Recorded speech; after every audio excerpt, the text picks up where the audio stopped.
ఏం చేయమన్నా చేస్తాను కానీ ఎర్లీ మార్నింగ్ లెగడం అనేది నిజంగా నాకు ఎంత కష్టం అంటే నాలాగే మీకు కూడా ఎవరికైనా ఇలా కష్టంగా ఉంటుందండి? లేకపోతే మీరు ఎర్లీ మార్నింగ్ 4కి లెగ్సేసి మొత్తం వర్క్ అంతా చేసేసి దాన్ని పెట్టుకుంటారా? అందరూ ఇలాగే డైలీ వ్లాగ్స్ చేసేద్దామని చెప్పేసి ఎర్లీ మార్నింగ్ 4కి అయితే నేను లేచేసాను అనమాట.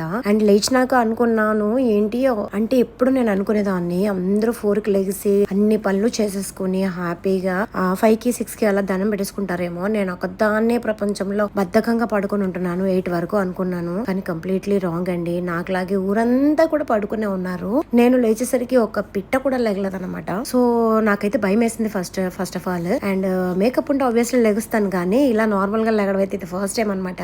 అండ్ చూసేసరికి కిచెన్ లో గిన్నెలు అవి ఎలా పడితే అలా ఉన్నాయన్నమాట. సో గిన్నెల మెషిన్ దగ్గరికి గబగబా వెళ్ళిపోయి ముందు గిన్నెలు అయితే వేసేద్దాము, నెక్స్ట్ క్లీనింగ్ అవి చేసుకోవచ్చు అనుకుని చెప్పేసి గిన్నెల మెషిన్ అయితే ఆన్ చేస్తాను అనమాట. గిన్నెలన్నీ నీట్ గా పెట్టేశాను. దాంట్లో కావాల్సిన డిటర్జెంట్ ఇవన్నీ పెట్టేసి ప్లగ్ ఆన్ చేసుకున్నాను అనమాట. అది అయ్యేసరికి అలాగో ఒక 1 hour పట్టిద్ది. ఈలాగా మళ్ళీ వచ్చి క్లీనింగ్ చేసుకుందాంలే అనుకున్నా. తీరా చూస్తే వెళ్ళి ఏసీ ఆన్ చేసుకుని మంచిగా పడుకునేసరికి ఎంత మంచి నిద్ర పట్టిందంటే నేను లేచేసరికి కంప్లీట్ గా 10 అయిందండి. సో 10కి లేచిన తర్వాత గిన్నెలు ఎలా వాష్ చేసి ఉన్నాయి అయితే నేను నెక్స్ట్ వీడియోలో అప్లోడ్ చేస్తాను. ఓకేనా? Thank you for watching. Bye bye.